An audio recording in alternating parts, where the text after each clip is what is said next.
Muy bien, Antonio, pues ya que estamos hablando de cuentos y tú hace una semana presentaste, que yo tuve el honor de presentar, un libro de cuentos, pues también nos gustaría que nos hablara brevemente de él. En principio, quiero recordar que tú me dijiste, y no sé si en la introducción lo decías, pero recuerdo que tú me comentaste que no es un cuento de hace unos meses, o casi siempre los escritores lo que presentan es una cosa que han hecho en los últimos meses o años, ¿no? Pero me comentaste que es un cuento de distintas épocas, lo cual es muy interesante porque entonces que es una antología que barre tu carrera literaria, pudiéramos decir. Ciertamente, son cuentos y que yo nunca me había planteado el editarlo, puesto que ya la mayoría de ellos estaban editados en antología. Pero ya un buen día me di cuenta que tenía lo suficiente como para hacer un volumen y por eso me propuse hay una cierta unidad, parecen de la misma época, sí, pero ya cuando tú lo dices ya sí se aprecia, ¿no? Sí, sí. Ya sí. Luego, sin embargo, hay mucha variedad en cuanto a la temática y la manera de escribirlo. Pero, que nadie que piense que este libro se va a encontrar cuentos similares, al contrario. Totalmente el siguiente cuento es radicalmente opuesto al anterior. No solamente variedad de temas, sino también variedad de extensión. Hay cuentos largos y cuentos muy excesivamente cortos. Cortísimos.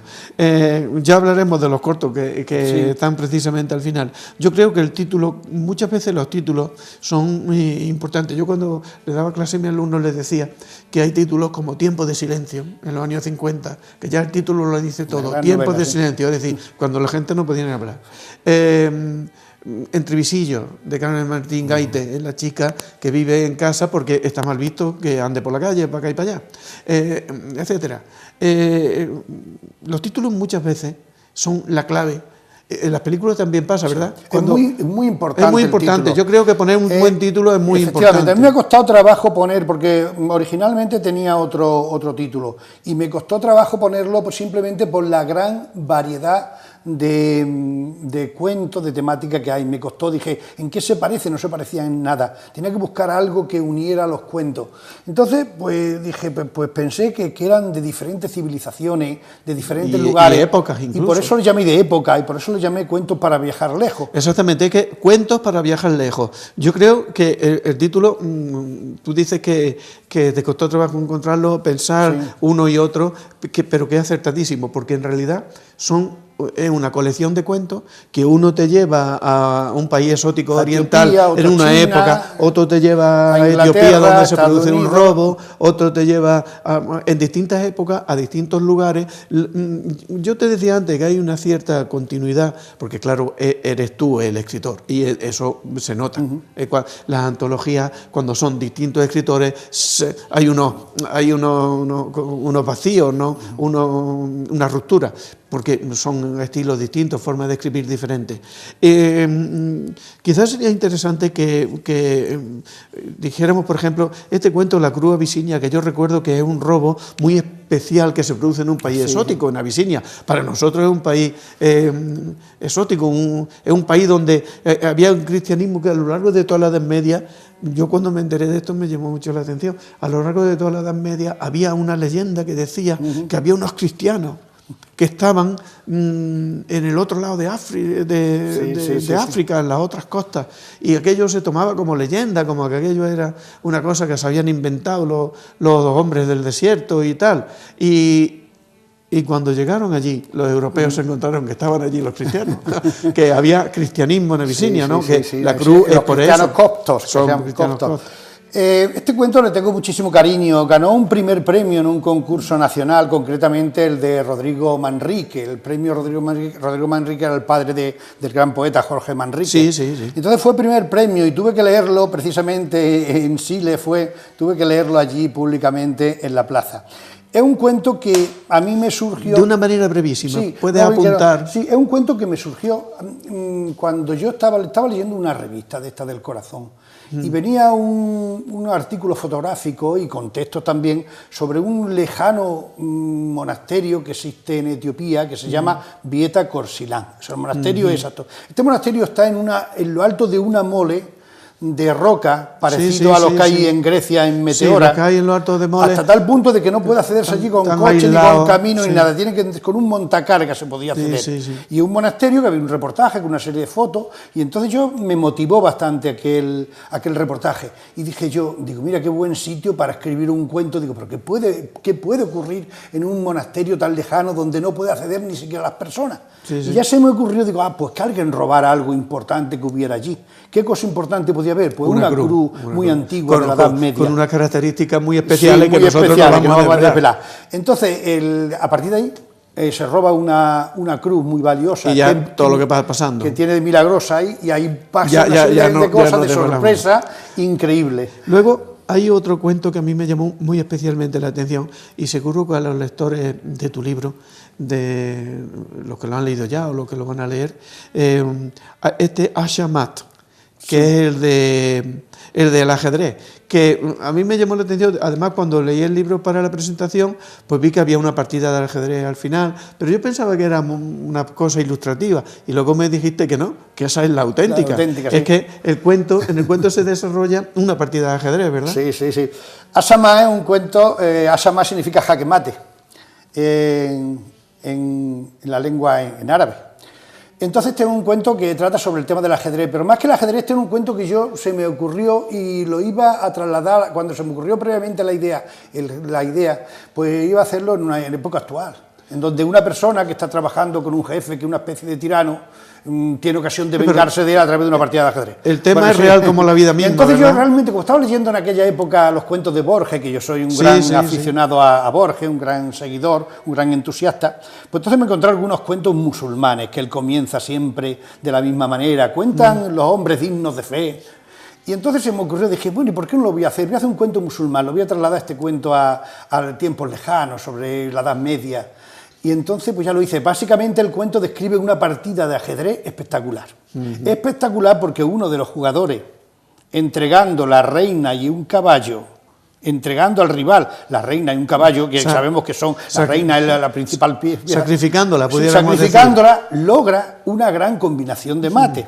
Y la partida está ahí, un lector que le guste el ajedrez va leyendo y va haciendo los movimientos. Pero es curioso, como son grandes dignatarios de los reinos, los que están alrededor están todos pendientes, se dan casi todos cuenta y ya nos seguimos comentando. Y además me inventé, claro, como iba a hacerlo en época actual, y en el cuento tiene mucha importancia el tiempo del ajedrez. Es extrapolable. Entonces lo que hice, claro, como entonces en aquella época no existían los relojes tal y como son hoy existen los relojes de ajedrez, cronómetro, entonces dije, bueno, eso no hay, entonces me inventé pues un reloj de arena, que se va volteando, que tienen al mismo tiempo, tienen la misma cantidad de arena para uno y para otro, y se van volteando a medida de que uno mueve unas piezas, y luego la gran sorpresa es el final del cuento. Porque es una sorpresa además descomunal, ¿no? Es que los cuentos deben de tener, yo imagino que debe de tener, es importante, hablaba del título de los cuentos, es muy importante el final de los cuentos. El final también, ¿verdad? El final no es que siempre tenga que ser sorpresivo, pero es que descoloca un poco al lector, ¿verdad? Porque un cuento, un final mal planteado puede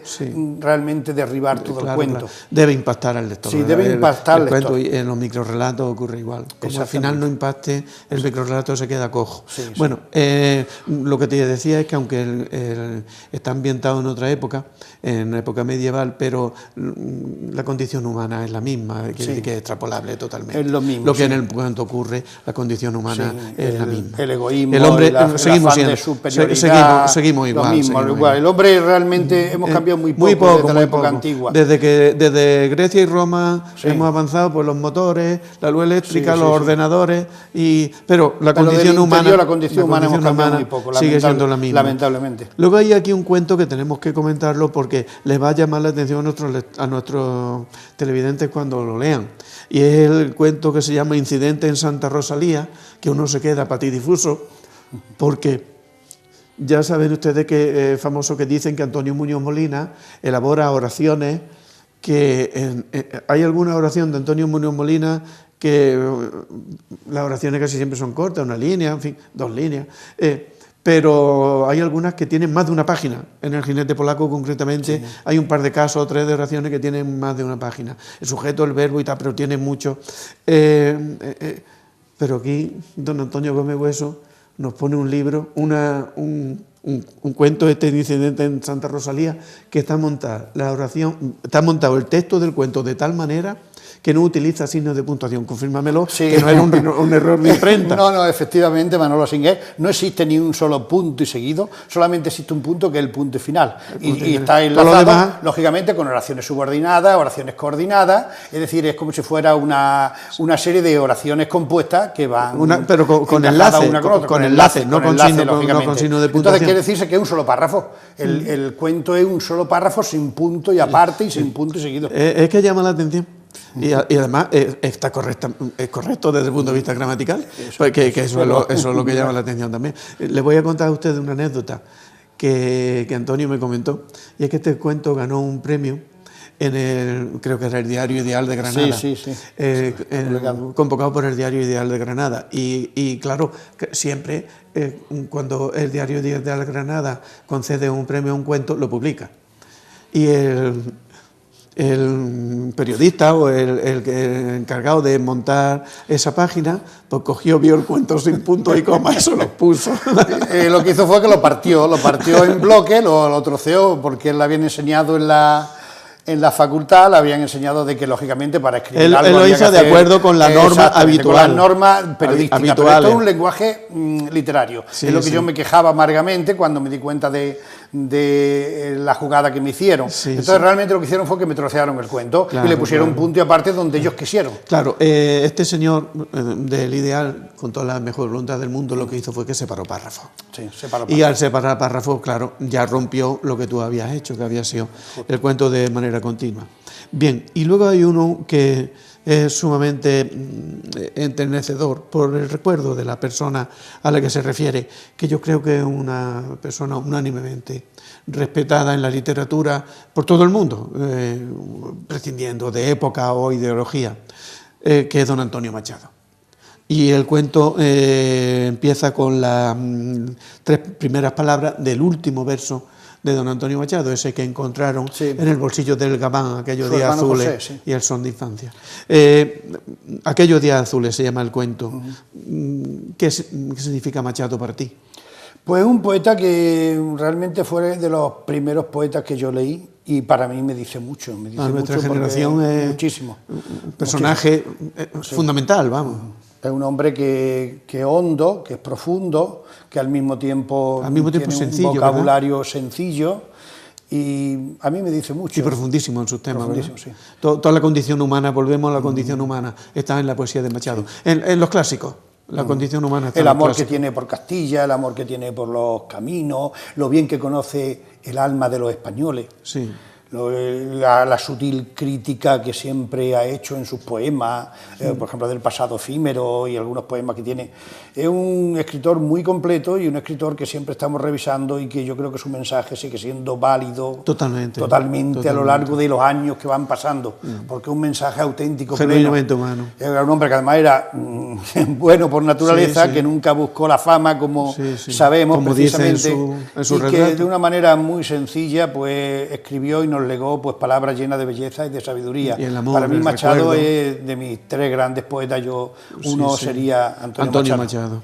Bien, pues entonces este es interesantísimo. El protagonista evidentemente es Antonio Machado. Ahí hay una fantasía que es se una hace, anécdota, ¿verdad? Una fantasía una que se hace con motivo de la muerte de Machado, que fue el 22 de febrero, me parece recordar, del 39. Entonces yo planteo que la muerte llega al 17, llega un poco antes a buscarlo, pero él no está preparado, entonces esquiva un poco la muerte. Ahí va el poema, ahí va el cuento. Hay leyendas medievales en las que la muerte viene efectivamente, a recoger a que ha de morir, ¿verdad? Yo planteo ahí una serie de acontecimientos, pero luego no zarandeo la historia, es decir, no se puede zarandear porque Machado no. Exactamente, cuando muere, y murió, pero he hecho una fantasía sobre qué pudo haber pasado días anteriores a la muerte. Me llamó muchísimo la atención y es una imagen que yo ya imaginé, una situación que yo ya imaginé y que me pareció especialmente un logro literario en el cuento, ¿no? Y eso que tú dices de que don Antonio Machado va a la estación del tren y se sube en el tren de Barcelona, aunque él no podía volver a España, pero el hecho de subirse al tren ya le hacía como sentirse de regreso a España, en la dureza del exilio obligado de muchas personas. Él se sentaba allí a escribir, como sabía que el tren, bueno, pues salía después, faltaba a lo mejor una hora, faltaba media hora, ese tiempo él estaba allí, cuando veía que se acercaba la hora de que el tren saliera, pues se levantaba y se iba. Puesto que no podía dirigirse a España por las circunstancias que se estaban dando en aquel momento, que, en fin, no era posible volver a España por su parte. Luego hay otro, Negro Carbón y las 7 gigantas, que si ven ustedes, esto es Blancanieves y los 7 enanitos, pero puesto al revés. Blancanieves pasa a ser Negro Carbón y los 7 enanitos son las 7 gigantas. Es decir, como decía aquel, no sé exactamente de quién era aquella cancioncilla que dice, había una vez un lobito bueno al que maltrataban todos los corderos. El mundo puesto al revés. Cantaba Paco Ibáñez. Paco Ibáñez lo cantaba. Érase una vez. Érase una vez, que es el mundo puesto al revés. Esto tuvo también un premio en Extremadura, quiero recordar. Sí, este además es el único cuento que está editado aparte de este libro. O sea, que está editado en el libro aparte. Porque lo editaría... Lo editó la Junta de Extremadura, del premio. Convocó un concurso a nivel nacional con temas de ecología. Esto hace 8 o 10 años, ¿verdad? Sí, quizá que haga más, hace a lo mejor unos 15 años, cosas así. Sí, hará unos 15 años. Y ya la Junta nos invitó y estuvimos recogiendo el premio en Mérida. Y es un cuento que yo escribí hace mucho tiempo, que originalmente era una obra de teatro, por eso tiene muchísimos diálogos. Era una obra de teatro que escribí cuando yo estaba... ¿Tú lo habías pensado como obra de teatro? Sí, de hecho lo escribí como obra de teatro, y además quedó finalista en un concurso de obras de teatro. Y lo que pasa es que luego me di cuenta que no tenía el poder del cuento, la fuerza que pueda tener el cuento es los diálogos, el planteamiento ideológico que tiene. Entonces no había, digamos, en escena no había mucho juego teatral, ¿Y cuando en mi opinión mía, entonces lo trasladé al cuento. La convocatoria de Extremadura ya lo perfilaste. Sí, no, antes, lo habías perfilado como cuento antes.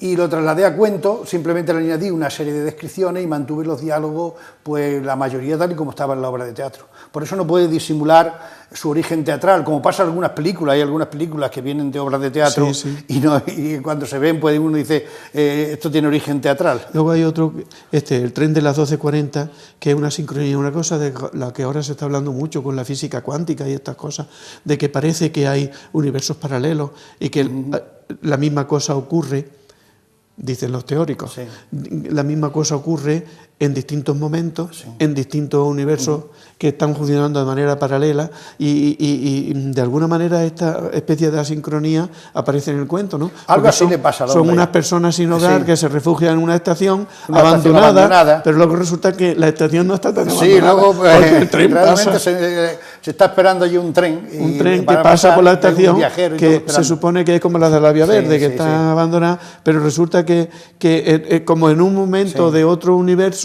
el tren sigue pasando por la estación, ¿verdad? Entre Doña Mencía y Cabra, yo pasaba mucho por esa carretera cuando estaba de maestro en Lucena, y había varias estaciones, un par de ellas, así abandonadas, y precisamente en una de ellas vivía una familia, y esa familia tenía allí sus gallinas, se habían refugiado allí, y eso fue lo que me dio originalmente la idea de ese pequeño cuento. Sí, yo he visto también grupos ahí cruzando para el Caudete, hay una que también hace algún tiempo vivían personas, sino que no tenían otra casa, y luego, por ejemplo, Memoratus, que es una transposición de las costumbres humanas a las costumbres de los dioses. Esto nos evoca a los clásicos, ¿no? Se muere un dios del mundo clásico, claro, antes del monoteísmo,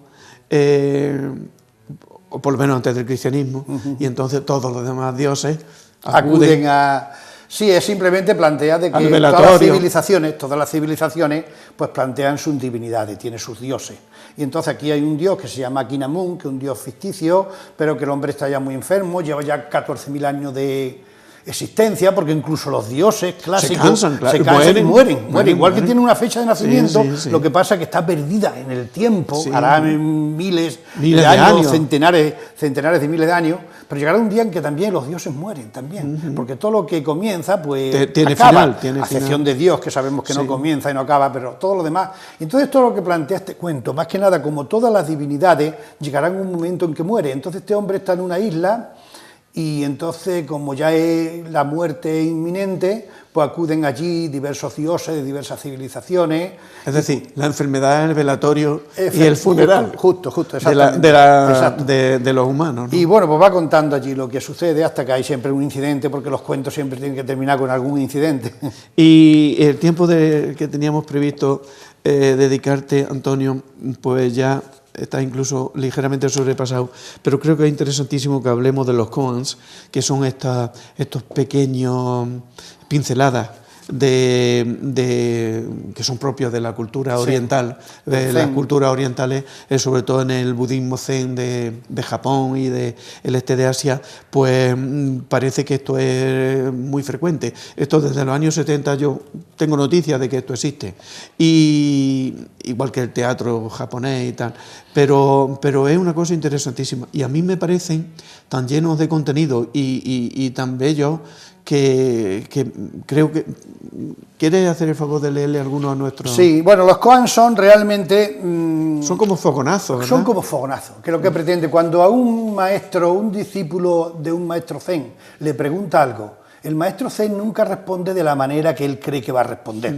Da como pistas. Exactamente, para que él realmente comprenda mejor. ¿Te acuerdas tú cuando nosotros éramos muchachos la serie Kung Fu? Que el maestro hacía esto, le daba pistas y Kane tenía que buscar. Mira, tengo aquí uno que encuentro bellísimo y me va a permitir que lo lea yo. Ahora lee tú otro. Este que dice: maestro, si el camino se bifurca en dos, ¿cómo elegiré el verdadero y desecharé el equivocado? Y le contesta el maestro: no elijas, deja que el camino lo haga por ti. Esa es la vieja idea de que realmente la mente, cuando elige, la mente está contaminada porque está condicionada. Entonces, cuando uno tiene alguna duda sobre dos caminos que hay o sobre un dilema que tiene que solucionar... La intuición. Y sobre todo que busca, si la mente está serena y el cuerpo está sereno y en paz y en armonía, habrá una respuesta del exterior. Lo que pasa es que estamos tan condicionados que no percibimos esa respuesta. Entonces eso es lo que quiere aquí. Entonces el maestro lo que le dice es que no elija ninguno de los dos caminos, porque elija el que elija se va a equivocar. Ya vendrán señales. Que ya vendrá, a lo mejor, ¿qué señal? Pues no sé cuál es. A lo mejor es que simplemente cuando llega a la bifurcación él se distrae y tira por uno de ellos. Pues sí, es el bueno, es el bueno a lo mejor. Pero es su destino, sí, estaba escrito. Exacto. Léenos alguno, Antonio. No sé, son todos... un par de ellos, hombre, que ya te he dicho que no vamos a saber. Por ejemplo, algunos son muy irónicos, por ejemplo... Léenos irónicos, ya que estamos en Navidad, hombre. Ubén es uno de los monjes. Ubén descubrió un día que un monje guardaba licor en su alforja. Se lo comunicó al maestro Kiyoso para que castigara al infractor, ya que el alcohol estaba prohibido en el monasterio. Y Yoso, que es el jefe, le dijo: es imposible alcanzar la iluminación sin probar un buen licor.